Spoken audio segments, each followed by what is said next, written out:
다시 한번 할렐루야 하겠습니다. 할렐루야. 네, 반갑습니다. 남가주 기쁨의 교회 찬양위원회 금요 헌신 예배 오신 여러분을 주님의 이름으로 환영하고 축복합니다. 제가 또 찬양을 하는 목사라서 그런지 모르겠지만 조금 전에 그 찬양대에 찬양을 들었는데 울컥하더라고요. 네, 찬양은 참 특별한 힘이 있는 것 같습니다. 우리가 뭔가 이렇게 힘들 때 찬양을 통해서 또 위로를 받을 수 있고요. 또 어려운 일을 당했을 때에도 찬양을 통해서 해결이 되는 그런 것을 우리가 자주 보게 됩니다. 오늘 제가 준비한 말씀은 히브리서 12장 1절부터 3절까지의 말씀인데요. 그 말씀을 통하여서 주님만 바라라 라는 제목으로 오늘 함께 은혜를 나누고자 합니다. 요즘에는 개인주의와 물질 만능주의로 인해서 세상은 물론 교회 내에서조차 우리보다는 나를 더 우선시하는 그런 세상을 살고 있습니다. 그러나 사도행전 4장 32절에서 믿는 무리가 한 마음과 한 뜻이 되어 모든 물건을 서로 통용하고 자기 재물을 조금이라도 자기 것이라 하는 이가 하나도 없더라 라고 말씀하고 있듯이 초대 교회에서의 교회의 언어는 나가 아닌 우리였습니다. 오늘 이 자리에 함께 하신 여러분들에게도 이 우리를 회복하는 은혜가 임하시기를 주님의 이름으로 축복합니다. 우리나라 사람들은 대체적으로 타인의 시선에 대해서 아주 매우 민감한 편인데요. 교회 내에서도 종종 이러한 타인의 시선에 대해서 민감함을 보기도 합니다. 예를 들어서 예배 때 특별 찬양을 부탁드리면은요, 앞에 나와 서면 떨려서 못하겠습니다 라는 분들을 종종 만나게 되는데요. 회중들과 함께 찬양을 하거나 아니면 혼자 찬양을 할 때에는 아무런 문제가 없는데 왜 회중 앞에만 서면 떨리게 되는 것일까요? 여러 가지 이유가 있을 수 있겠지만 가장 큰 이유는 바로 회중들의 시선을 의식하기 때문입니다. 혹시 실수라도 하면 어떻게 하나 하는 생각이 마음을 지배하기 시작하면요, 그때부터 떨리기 시작하는 것이죠. 사랑하는 여러분, 찬양은 하나님께 올려드리는 것입니다.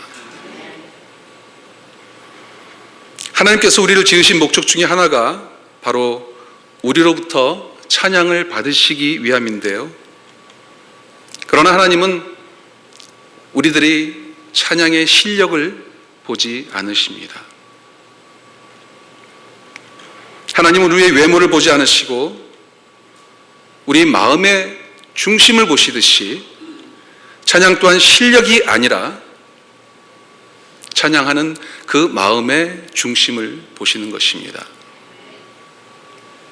그러니까 찬양을 얼마나 잘 부르는가가 중요한 것이 아니고요. 찬양을 부를 때 얼마만큼 하나님께 집중하며 부르는가가 더 중요하다는 그런 말씀인 것인데요. 여러분, 이 시간 이후에 찬양하실 때만큼은 다른 사람들 의식하지 마시고요, 오직 하나님께만 집중하며 부르실 때에 하나님께서 주시는 놀라운 은혜가 임하실 줄 믿습니다. 여러분 다 아시는 너무나도 유명한 얘기지요. 사무엘상 17장에 보면 소년 다윗과 블레셋 사람 골리앗이 싸우는 그러한 장면이 나오죠. 사실 외형적으로 보면 다윗은 골리앗의 싸움의 상대가 되질 않습니다. 그렇죠? 하지만 소년 다윗은 골리앗 앞에 당당히 서서 너는 칼과 창과 단창으로 내게 나아오거니와 나는 만군의 여호와의 이름 곧 내가 모욕하는 이스라엘 군대의 하나님의 이름으로 내게 나아가노라 라고 외치고 있는데요. 소년 다윗은 양을 칠 때에도 그리고 골리앗 앞에 섰을 때에도 그는 오직 하나님만 바라보고 하나님께 모든 것을 의지하였기 때문에 골리앗조차 두려워하지 아니하고 하나님의 이름으로 내게 나아가노라 라고 당당히 외칠 수 있었던 것이지요. 또 창세기의 3분의 1 정도를 차지하는 이야기의 주인공인 요셉도 보면은요, 자기를 죽을 위험과 고생에 빠뜨린 형들에게 복수심이나 원망의 마음을 조금도 갖지 않고 양식을 구하려고 찾아온 형들에게 이렇게 말을 합니다. 두려워하지 마소서. 내가 하나님을 대신하리이까.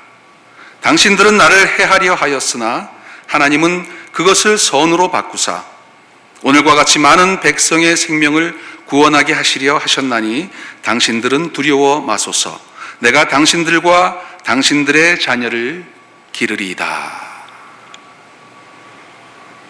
요셉이 형들을 원망하지 아니하고 오히려 이렇게 위로의 말을 건넬 수 있었던 것은 바로 요셉의 하나님에 대한 시선 때문이었습니다. 그는 오직 하나님만 바라보고 하나님께 모든 것을 의지했기 때문에 결국 하나님께 모든 영광을 돌릴 수 있었던 것이지요. 또 큰 아버지라는 뜻의 아브람에서 열국의 아버지가 된 아브라함 또한 오직 하나님만 바라보고 하나님께 모든 것을 의지하였던 사람입니다.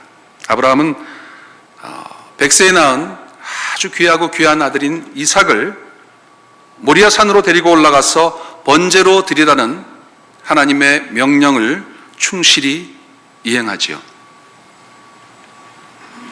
결국 아브라함의 믿음을 인정하신 하나님께서 미리 예비해 놓으셨던 숫 양으로 대신 제사를 드리게 하셨는데요.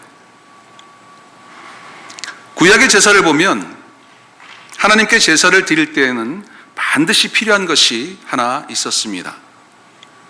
바로 소나 양 같은 흠이 없는 제물이지요. 그래서 만약에 흠이 없는 제물을 회막으로 끌고 오다가 혹시라도 제물이 부상이라도 당하게 되면 다시 돌아가서 흠이 없는 다른 제물을 데리고 와야 했습니다. 이렇게 흠이 없는 제물을 회막으로 데리고 오면은 먼저 제물에 안수하고 난 후에 그 제물을 잡게 됩니다. 그런데 여기서 중요한 것은 제물에 안수하는 사람이 제사장이 아니라 제사를 드릴 본인이 직접 안수를 한다는 사실인데요. 제사 드릴 사람이 제물에게 직접 안수를 한다는 것이 무슨 의미인가 하면은요, 내가 지은 죄를 제물에게 전가시킨다는 그러한 의미인 것입니다. 그러니까 나의 죄를 흠이 없는 제물에게 떠넘기게 된다는 것인데요. 이때 제물에게는 나의 죄에 대한 하나님의 진노까지도 함께 따라가게 됩니다. 이렇게 안수하고 제물을 잡은 후에는 제사장들이 회막 문 앞 제단 사방에 피를 뿌리고 그리고 가죽을 벗기고요, 또 각을 뜬 후에 제물을 태우게 되는데요. 이때 하나님께서 그 제물의 연기를 흠향하심으로 제사는 끝이 나게 됩니다.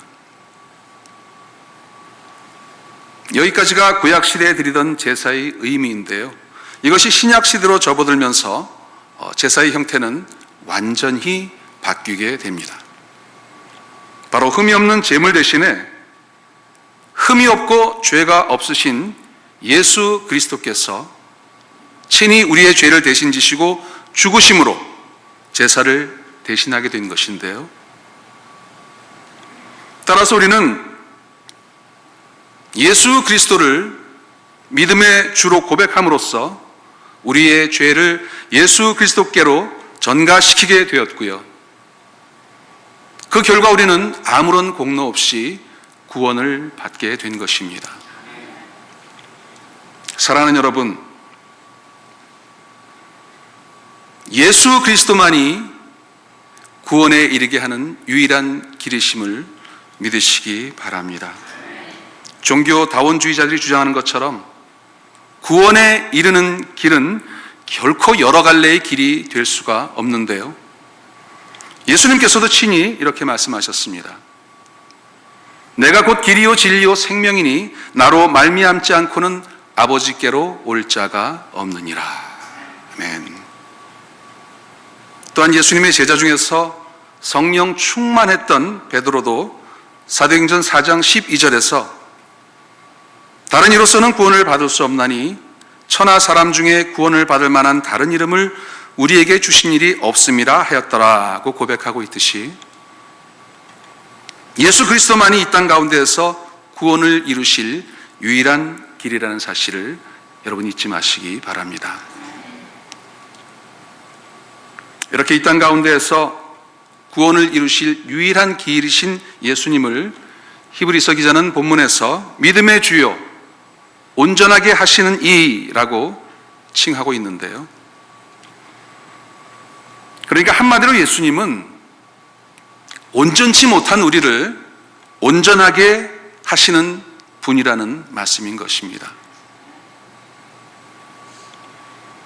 또한 본문은 계속해서 그러한 예수님께서 그 앞에 있는 기쁨을 위하여 십자가를 참으사 부끄러움을 개의치 아니하셨다라고 말씀을 하고 있는데요. 여기에서 말하는 그 앞에 있는 기쁨이라 하는 것이 무엇인가 하면요, 예수님께서 성취하신 구속 사역으로 인해서 예수님께서 누리시는 기쁨을 말합니다. 그러니까 그 기쁨이라는 것은 예수님 자신의 유익 때문이 아니라 자신을 희생해서 우리들이 누리게 된 그러한 기쁨을 말한다는 것이죠. 그 기쁨 때문에 예수님은 십자가의 고통도 참으시고 십자가에 달리시는 부끄러움마저도 참으셨다는 말씀인 것입니다. 히브리서 기자는 말합니다. 앞서서 인도하시는 믿음의 선구자이시며 자신이 성취하신 구속 사역으로 인해서 누리는 기쁨 때문에 십자가의 고통도 참으시고 십자가에 달리는 부끄러움마저도 개의치 않으신 예수님을 바라보라고 말입니다. 사람은 누구나 목표를 향해 달려갑니다. 그런데 그 목표라는 것이 세상적인 성공, 다시 말해서 영원하지 못할 무언가를 바라본다는 것이 문제인 것인데요. 그러면 우리들은 왜 영원하지 못할 것을 바라보게 되는 것일까요? 그 이유는 영원하지 못할 것들 대부분이 우리의 눈에 좋아 보이기 때문이고요. 또 그것이 사단이 우리를 유혹하는 가장 좋은 유혹이 도구가 되기도 합니다. 사랑하는 여러분, 2016년을 맞이한 지도 벌써 반년이 다 되어 가는데요. 여러분들은 2016년을 맞이하시면서 무엇을 바라보기로 결단하셨는지요? 저 같은 경우에는 건강한 몸으로 주님을 섬김에 부족함이 없는 한 해가 되기를 바라보았는데요. 이 건강이라는 것은 저뿐만이 아니라 여러분들도 모두가 원하는 그러한 기도 제목이 아닐까 생각을 합니다. 그런데요, 우리가 건강해지기 위해서는 반드시 운동을 해야 하는 것은 알고는 있는데 그것이 마음대로 쉽게 실행이 되지 않는 데에 함정이 있습니다. 다이어트도 마찬가지죠. 살을 빼겠다고 굳은 결심을 해보지만 지금 눈앞에 보이는 맛있는 음식 앞에서 결국 무릎을 꿇게 되는데요. 그러면서 또 다시 다짐을 하지요. 오늘까지만 먹고 다이어트는 내일부터 시작이라고 말이죠. 또 예나 지금이나 사람들은 행복한 가정을 꿈꿉니다. 그런데요, 우리가 행복한 가정을 위해서, 또 건강해지기 위해서, 그리고 살을 빼기 위해서는 반드시 나의 수고와 헌신이 있어야 하는데요. 그런데 만약에 건강해지고 싶고 살을 빼고 싶고 행복한 가정을 이루고 싶은 마음은 있는데 그에 따르는 수고와 헌신을 게을리한다면 단언컨대 우리가 이룰 수 있는 것은 아무것도 없습니다. 다시 한번 말씀드리지만 우리가 건강을 바라보고 또 다이어트를 바라보고 행복한 가정을 바라보기 위해서는 우리의 노력과 헌신이 꼭 필요합니다. 우리 다 같이 한 목소리로 오늘 본문 2절을 함께 읽도록 하겠습니다. 오늘 본문 2절 함께 읽도록 하겠습니다. 시작. 믿음의 주여 또 온전하게 하시는 이인 예수를 바라보자. 그는 그 앞에 있는 기쁨을 위하여 십자가를 참으사 부끄러움을 개의치 아니하시더니 하나님 보좌 우편에 앉으셨느니라. 아멘. 사랑하는 여러분, 예수님만 바라보실 준비 되셨습니까?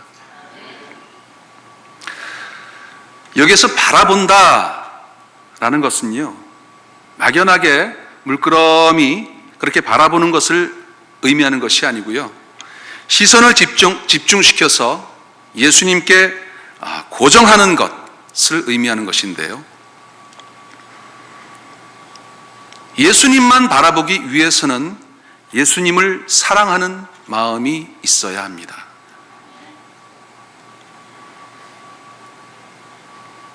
나를 사랑하셔서 그 목숨까지도 아끼지 않으셨던 그 예수님을 나도 동일한 마음으로 사랑할 수 있어야 합니다. 따라서 예수님만 바라보는 사람은 한마디로 주님을 위해 사는 사람을 말하는데요, 우리 주위에 보면 자신은 주님과는 동떨어진 삶을 살면서도 입만 열면 예수님, 예수님 찾는 사람들이 있습니다. 뿐만 아니라 집안일과 가족에게는 관심도 없고 일주일 내내 교회에 와서 오직 교회만을 위해 봉사하는 그런 분들도 있습니다. 하지만 이런 분들을 본인은 주님을 위해 사는 것처럼 여길지 몰라도 안타깝게도 이러한 삶은 주님께서 원하시는 삶의 모습이 아닙니다. 주님을 위해 사는 사람이란 내가 원하는 삶을 사는 사람이 아니라 예수님을 진정으로 사랑하기 때문에 그분께서 원하시는 삶을 살아가는 사람을 말하는 것입니다. 예수님께서 원하시는 삶의 모습으로 살아가는 사람. 다시 말해서 예수님만 바라보는 사람은요, 장미꽃에만 감사하지 않습니다. 장미꽃에만 감사하는 것은 예수님만 바라보는 사람이 아니어도 할 수가 있습니다. 예수님만 바라보는 사람은 장미꽃에 감사하는 수준에 머무는 것이 아니라 장미꽃 가시에도 감사할 줄 아는 그러한 수준에까지 이르는 사람이 바로 예수님만 바라보는 사람입니다.